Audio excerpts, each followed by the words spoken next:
Saludos.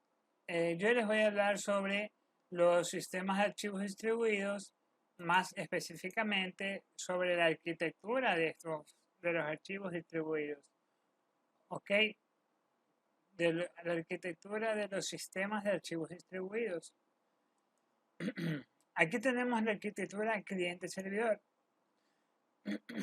Muchos sistemas de archivos distribuidos se organizan a lo largo de líneas de arquitecturas cliente-servidor, siendo el sistema de archivos en red, que en sus siglas en inglés sería NFS, de Microsoft Systems, una de las más ampliamente utilizadas en el sistema basados en Unix. En este video vamos a utilizar NFS como ejemplo canónico de sistemas de archivos distribuidos basados en servidores. La siguiente diapositiva. Bien, ahora vamos a hablar sobre los sistemas de archivos en red, que viene a ser NFS por sus siglas en inglés, pues, ¿no? La idea detrás de NFS es que cada servidor de archivos proporcione una visión estandarizada de sus sistemas de archivo local. Es decir, que no importa cómo, simplemente el sistema de archivo local de cada servidor NFS soporta el mismo modelo, el cual cuenta con un protocolo de comunicación que le permite a los clientes NFS archivos guardados en un servidor. Por lo tanto, es posible que un conjunto heterogéneo de procesos esté ejecutándose con sistemas operativos en diferentes lugares, por ejemplo, compartan un mismo archivo en común, ¿ok? Aquí vemos un ejemplo de lo que es, o sea, cómo trabaja NFS, ¿verdad? Este aquí es para lo que viene a ser Ubuntu. Vemos que del lado izquierdo se encuentra lo que es el servidor y del lado derecho viene a ser el cliente, ¿verdad? Vemos que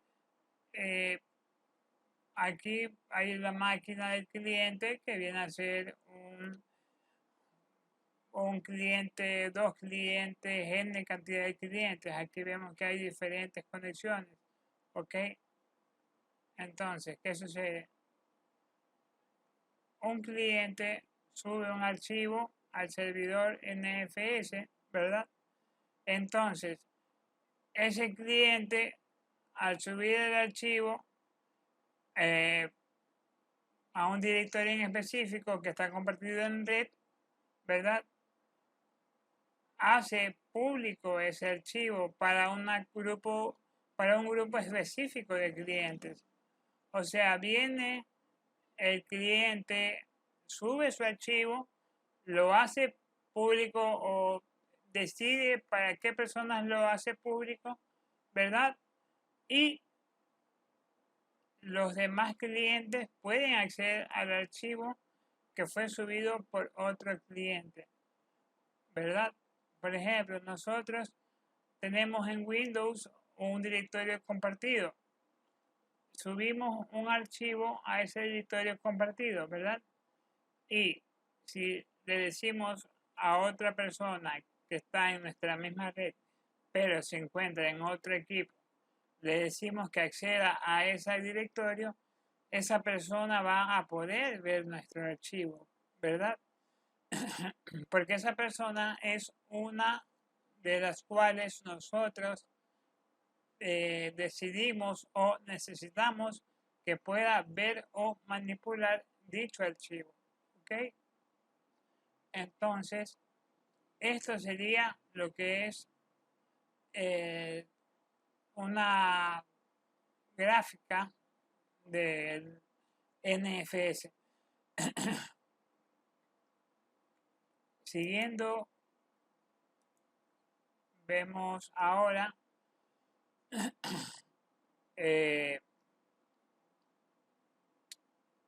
lo que viene a ser. Aquí podemos ver lo que es el modelo de acceso remoto, ¿verdad? Dice que este modelo ofrece a los clientes un acceso transparente a un sistema de archivos gestionado por un servidor remoto. Sin embargo, los clientes normalmente desconocen la ubicación de los archivos. En cambio, disponen de una interfaz para que interactúen con el sistema de archivo similar a la interfaz ofrecida por un sistema de archivo convencional. En particular, al cliente solo se le ofrece una interfaz que contiene varias operaciones de archivo, pero el servidor es responsable de implementarlo.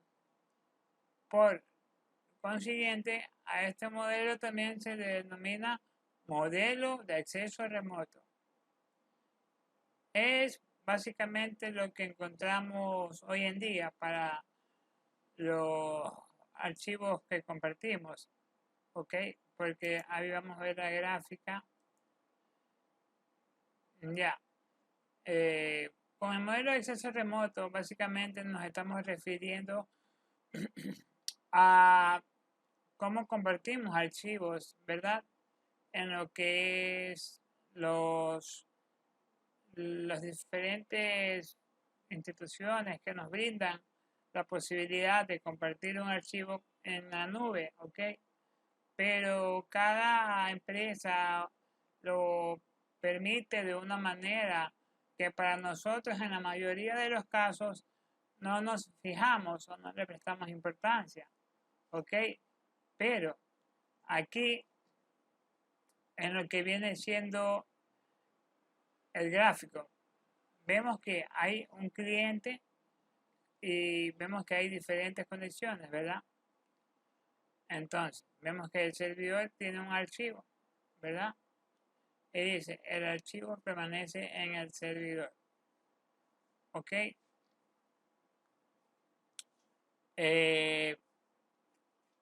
Básicamente lo que aquí se ve es cómo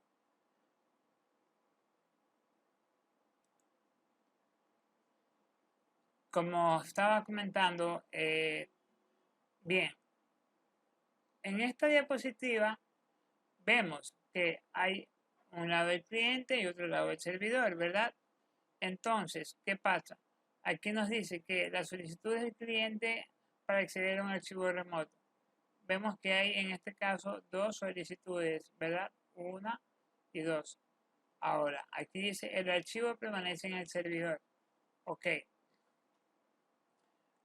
El cliente básicamente consulta al servidor por un archivo en específico y este le devuelve el archivo.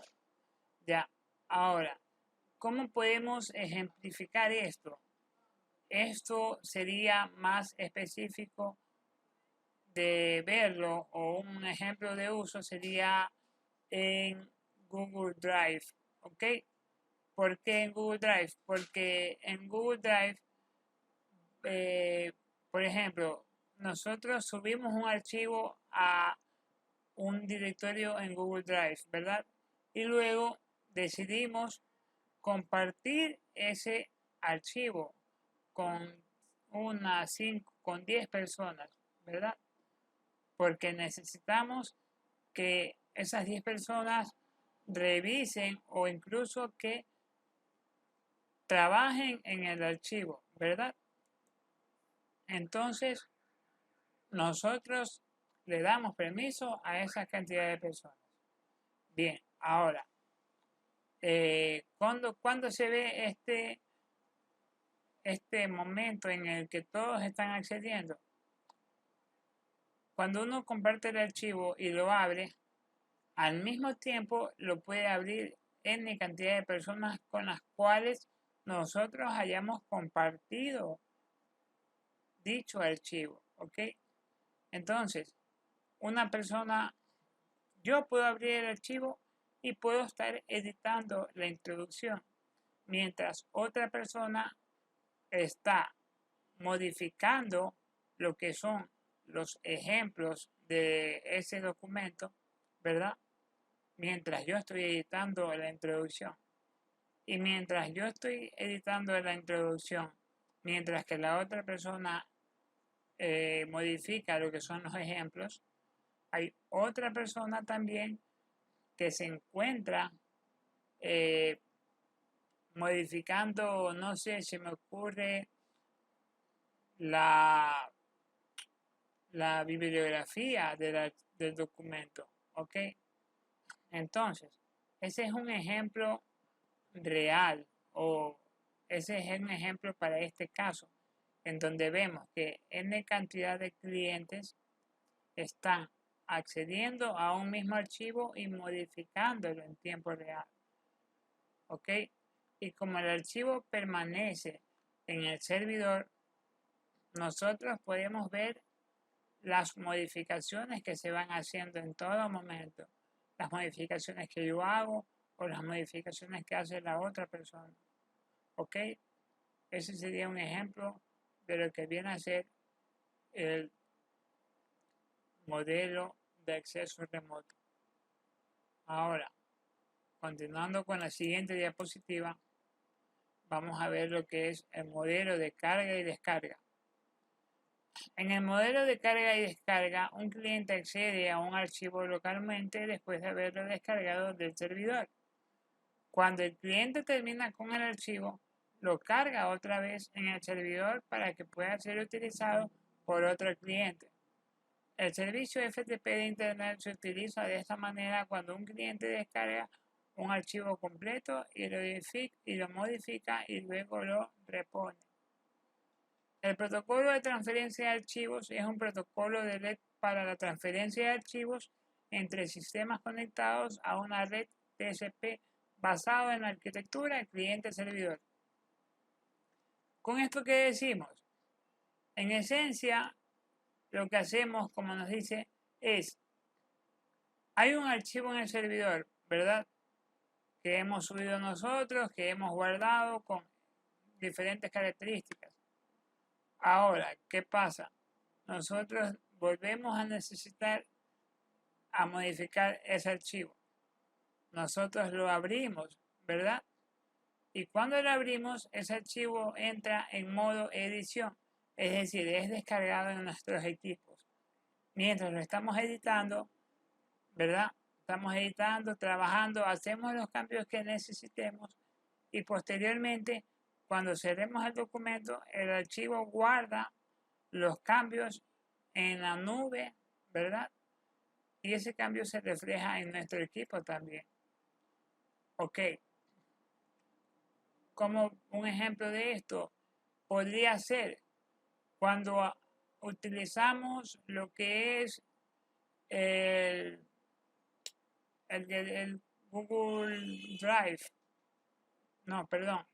Cuando utilizamos OneDrive.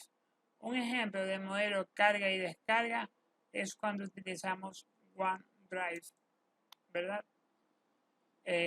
Porque déjenme permitir si puedo. Bien. Aquí vemos, bueno, en mi computadora tengo configurado lo que es el directorio OneDrive, ¿verdad? Entonces, abro OneDrive, ¿verdad? Entonces, damos cuenta que hay diferentes estados. Hay unos que tienen una nube, otros que tienen un visto, ¿verdad? Aquí en este caso hay una nube y una personita. Bien, ahora voy a mostrarles un ejemplo de edición, ¿verdad? Para lo que viene a ser lo comentado con respecto al modelo carga y descarga. Entonces, vamos a ver. Miren, actualmente dice estado, está una flechita verde. Eso nos indica que el archivo está guardado en el servidor. Entonces, ¿qué pasa? Voy a editar este archivo. Lo voy a editar. Lo voy a abrir. Y vamos a ver qué sucede. Cuando lo abro, aquí sigue estando el icono verde, ¿verdad? Y en el documento Word que abrí, ¿verdad? Nos dice la última modificación. Pero si nosotros venimos y queremos hacer un cambio en este archivo, por ejemplo, voy a guardar, qué sé yo, se me ocurre aquí, voy a poner cualquier cosa. Vemos que automáticamente dice guardando. Y si vemos acá, bueno, aquí en el directorio se ve todavía con un estado de aprobación. Es decir, aún no se subió el servidor. No obstante, aquí nos muestra guardando. Pero esto es porque se ve que está activado el auto guardado. Para efectos de demostración voy a desactivar el auto guardado. Y vemos que esto es lo que yo quería mostrarles. Voy a cerrar el archivo. Esperemos un momento. Ok, de ahí se guardó. Si bien eso es modelo de carga y descarga, cuando yo lo abro, el archivo entra en modo descarga. Se descarga en mi PC para ser modificado. Y el archivo espera ser subido con los cambios, ¿verdad? Vamos viendo. Aquí están los cambios guardados, si se dieron cuenta, porque acá cambió, se dio las dos flechitas de actualización y se cambió a verde. Es decir, las flechitas de actualización significan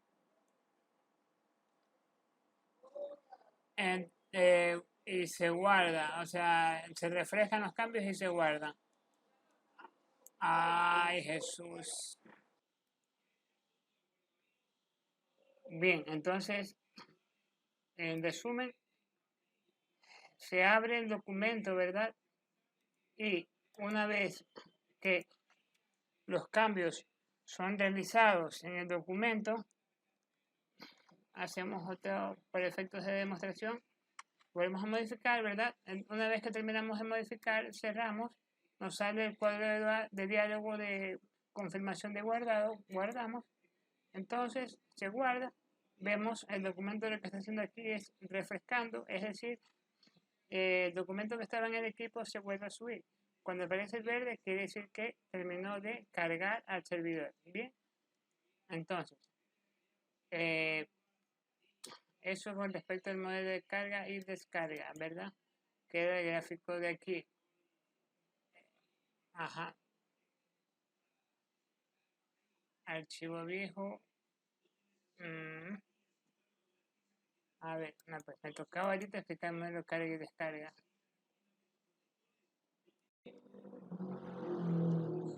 Entonces, con el ejemplo anterior, aquí vemos lo siguiente, que es el archivo. Bien, este es un gráfico del proceso como tal. Yo les expliqué un ejemplo real, pero aquí está el proceso graficado. El cliente descarga del servidor un archivo viejo, es decir, cuando lo abrimos, lo que estamos haciendo es descargando del servidor un archivo viejo o la última modificación que hicimos. Cuando el cliente termina, los accesos se realizan en el cliente. El paso 3, cuando el cliente termina, el archivo es regresado al servidor. Cuando yo terminé, cerré el archivo y pudimos notar que en el estado había dos flechitas como de actualización. Entonces, lo que se estaba haciendo es regresándose el archivo al servidor, ¿ok? Eso por parte de lo que viene a ser de modelo de carga y descarga. Aquí vamos viendo lo que es un ejemplo, perdón, un resumen de lo que es NFPs, a ver, Network File Transfer, NFT, ¿verdad? NFS, NFTPS. Ay Dios, bueno, vemos un resumen de lo que es NFS, ¿ok? Un cliente accede al sistema de archivos usando las invocaciones a sistemas provistas por su sistema operativo local. La interfaz del sistema de archivo Unix es reemplazada por una interfaz para comunicarse con el sistema de archivo virtual, BFS por sus siglas en inglés.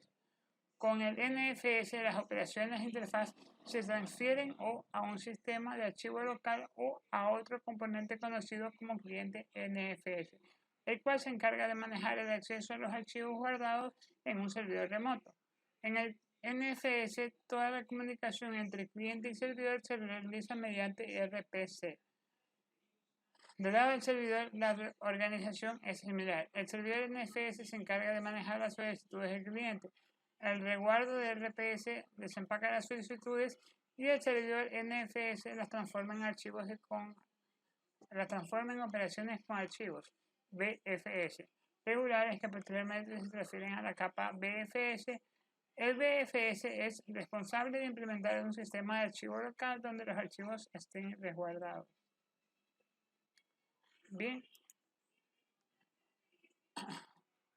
ahora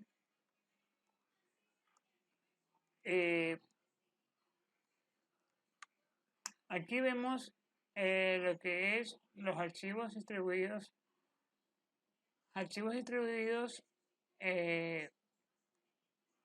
basados en clúster, ¿verdad? Esta arquitectura a menudo se mejora agrupando los servidores con pocas diferencias. Si consideramos que los grupos de servidores a menudo se utilizan en aplicaciones en paralelo, no sorprende que sus sistemas de archivos asociados se ajusten como corresponde. Una técnica muy conocida es desplegar técnicas de distribución de archivos, mediante las cuales un archivo se distribuye a través de múltiples servidores. La idea básica es simple. Distribuyendo un archivo grande entre múltiples servidores, es posible buscar sus diferentes partes en paralelo. Desde luego, semejante organización funciona bien, solo si la aplicación se organiza de tal forma que el acceso a los datos en paralelos tenga sentido. Esto requiere generalmente que los datos, tal como se guardan en el archivo, tengan una estructura muy regular, por ejemplo, una matriz densa. Para aplicaciones de propósito general o para aquellas con tipos irregulares o muchos tipos de estructuras de datos, la distribución de archivos puede no ser una herramienta efectiva. En esos casos, a menudo es más conveniente particionar el archivo en su totalidad y simplemente guardar los diferentes archivos en diferentes servidores, pero no particionar un archivo a través de múltiples servidores. ¿Ok? Porque vamos a usar más el clúster, ¿no? Aquí estamos lo que es la diferencia. La diferencia entre distribución de archivos completo a través de varios servidores y fragmentación de archivos para acceso completo. Aquí está, este es de varios servidores y archivo para acceso paralelo, ¿verdad? Entonces, cada uno del lado izquierdo podemos observar que un archivo es fragmentado en un mismo servidor, pero en el lado derecho vemos un mismo archivo fragmentado en diferentes servidores. Por ejemplo, para el caso del lado B, vamos a tomar como referencia uTorrent. ¿Ya? A menudo se define como un enjambre de abejas porque su funcionamiento es similar, ¿ya? Así, en lugar de descargar un archivo desde un único servidor, el protocolo permite unirse a un swarm, que viene a ser el enjambre, donde miles de usuarios descargan y suben simultáneamente trozos de un archivo hasta completar su contenido. A nivel de usuario, su funcionamiento es muy simple, porque, por ejemplo, un proveedor que pretende distribuir en torrent una de las distribuciones Linux, ¿verdad? La compañía crea un archivo de extensión torrent y lo puede publicitar en una página web, un correo electrónico u otro medio, ¿verdad? Entonces, un usuario descarga el archivo y lo ejecuta en una aplicación torrent que se encargará de su manejo, descarga y compartición entre múltiples usuarios hasta completar su equipo en sus equipos la descarga de una imagen tipo ISO de Ubuntu, ¿verdad? Entonces, como vemos, Torrent básicamente lo que hace es múltiples usuarios acceden a un mismo archivo. Cada uno de esos usuarios pasa a ser servidor, porque mientras están descargando, permiten subir a la red el mismo archivo, ¿verdad?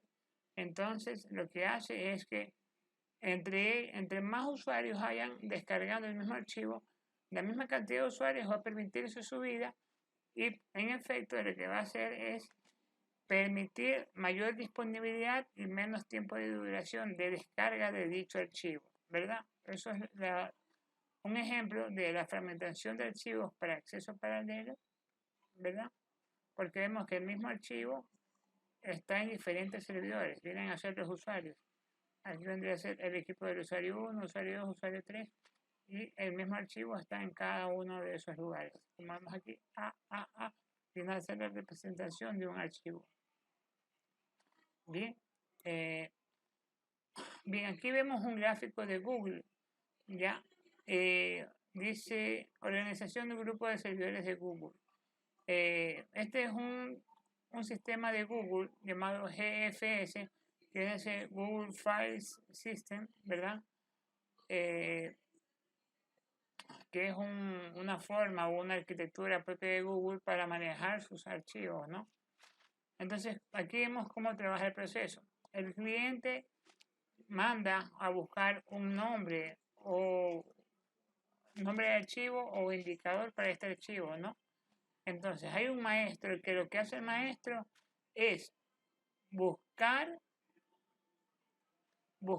con el nombre que proporciona el usuario, buscar en los diferentes servidores fragmentados la existencia de este archivo, ¿ok? Entonces manda a buscar. Una vez que lo encuentra, envía ese dato de la ubicación del servidor o servidores en donde se encuentra el archivo.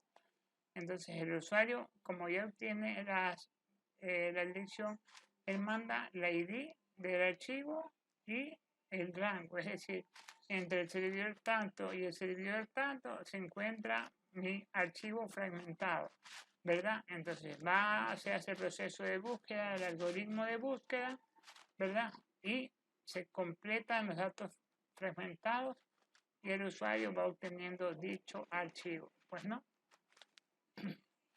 Los archivos de Google tienden a ser muy grandes, comúnmente de varios gigabytes, y cada uno contiene muchos objetos más pequeños, ¿ok?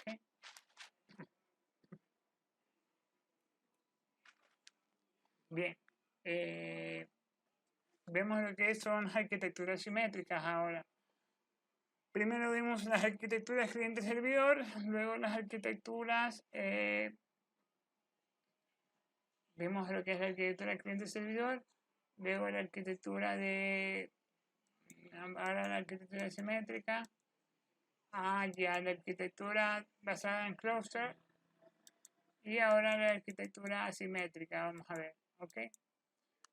Nos dice, arquitectura asimétrica. Todas las propuestas actuales utilizan un sistema basado en DHT, de distribución de datos, combinado con un mecanismo de búsqueda basada en una clave. Una importante diferencia es decidir si construyen un sistema de archivos sobre una capa de almacenamiento distribuido o si archivos completos deben guardarse en los nodos participantes, ¿verdad? Entonces, aquí lo que vemos es básicamente lo que es el archivo distribuido IBI. En IBI, el almacenamiento de datos es realizado por un sistema de almacenamiento distribuido orientado a bloques. En esencia, el sistema de hash es bastante simple. Solo maneja bloques de datos. Cada bloque es de 8 kilobytes. IBI utiliza dos clases de bloques de datos. Un bloque que contiene un hash tiene clave asociada, el cual se calcula como el hash seguro del contenido del bloque. De esta manera, siempre que se busca un bloque, un cliente puede verificar de inmediato si ha buscado el bloque correcto o si le fue regresado otra versión o una versión corrupta, ¿verdad? Los archivos se implementan como una estructura de datos aparte encima del sistema Vhash. Para alcanzar este objetivo, cada usuario mantiene un registro de las operaciones que realizan los archivos. Por simplicidad, suponemos que existe solo un usuario por nodo, de modo que cada nodo tenga su propio registro. Un registro es una lista vinculada de registros inmutables, donde cada registro contiene toda la información relacionada con una operación del sistema de archivo IBI, ¿verdad? Existen diferentes tipos de registros que corresponden aproximadamente a las diferentes operaciones soportadas por NFS. Por ejemplo, cuando se realiza una operación en un archivo, se crea un registro de escritura que contiene el identificador del archivo junto con el desplazamiento del apuntador de pila y los datos que se están escribiendo. Asimismo, existen registros para crear archivos, manipular directorios, etc. Hay varias funciones. Para crear un nuevo archivo, en un nodo simplemente se crea un nuevo registro con un nuevo índice que servirá como raíz, ¿verdad? En lugar de utilizar una capa de almacenamiento orientada a bloques distintas, diseños alternativos proponen distribuir los archivos completos en lugar de bloques de datos.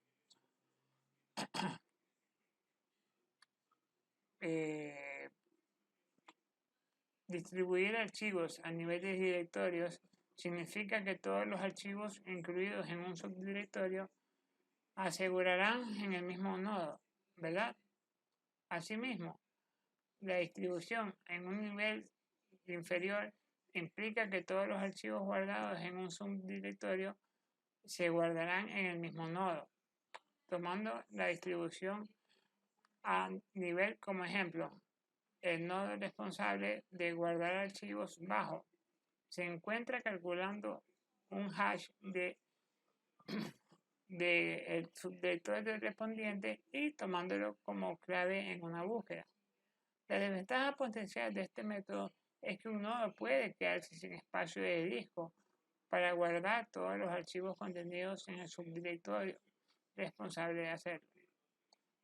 De una cuenta, una solución simple es colocar una rama de dicho directorio en otro nodo y crear un vínculo simbólico hacia donde esté guardado entonces la rama, pues, para así lograr el objetivo. Yo les agradezco por ver el video, eso ha sido todo y espero que les haya servido. Buenas tardes, profesor. A mí me tocó el tema de procesos en los sistemas de archivos distribuidos. Ok. Cuando se trata de procesos, los sistemas de archivos distribuidos no tienen propiedades inusuales. En muchos casos habrán diferentes tipos de procesos cooperadores, como servidores de almacenamiento o gestores de archivos. El aspecto más interesante con respecto a procesos de sistemas de archivos distribuidos es que si deberán o no ser sin estado. El NFS es un buen ejemplo que ilustra los compromisos. Una de las características más distintivas de larga duración fue el hecho de que los servidores eran sin estado. Como podemos ver, aquí tenemos servidores sin estado que dice. En otros términos, el protocolo NFS no requería que los servidores mantuvieran cualquier estado de cliente. Este método se siguió en las versiones 2 y 3, pero fue abandonado en la versión 4. Ya en la versión 4 ya son con estado. Aquí, seguimos. La ventaja principal de los métodos sin estado es la simplicidad. ¿Qué quiere decir esto? Por ejemplo, cuando un servidor sin estado se congela, esencialmente no hay necesidad de entrar a una fase de recuperación para llevarlo a un estado previo. Eh, Sin embargo, se debe tener en cuenta que al cliente no se le debe dar la garantía de que su solicitud ha sido o no realizada. Bueno, la que sigue. El método sin estado en el protocolo NFS no siempre se puede seguir a cabalidad en implementaciones prácticas. ¿Qué quiere decir esto? Por ejemplo, no es fácil que un servidor sin estado bloquee un archivo. En el caso de NFS se utiliza un gestor de bloqueo aparte para manejar esta situación. Asimismo, ciertos protocolos de autenticación requieren que el servidor mantenga el estado en sus clientes. Ok. A partir de la versión 4 se abandonó el método sin estado, aunque el nuevo protocolo fue diseñado de tal forma que un servidor no tiene que mantener mucha información sobre sus clientes. Ok, además de las que se acaban de mencionar, existen otras razones por las cuales elegir un método con estado. Aquí está. Una razón muy importante es que se espera que el NFS versión 4 también funcione a través de redes de área amplia. Esto requiere que los clientes sean capaces de hacer un uso efectivo de los cachés y a su vez demanda un protocolo de consistencia de caché eficiente. Esos protocolos a menudo funcionan mejor en colaboración con un servidor que mantenga algo de información sobre los archivos utilizados por sus clientes. Por ejemplo, un servidor puede asociar un contrato con cada archivo que entregue a un cliente, para prometerle un acceso exclusivo de lectura y escritura hasta que expire o sea renovado el contrato. La diferencia más evidente con las versiones previas es el soporte de la operación Open. Además, el NFS soporta procedimientos de retornos de llamadas mediante los cuales un servidor puede realizar un RPC a un cliente. Un RPC es una llamada de procedimientos remotos. Una llamada a procedimientos remotos. Claramente los retornos de llamadas también requieren que un servidor no pierda de vista a sus clientes. Ok, esto ha sido todo y muchas gracias.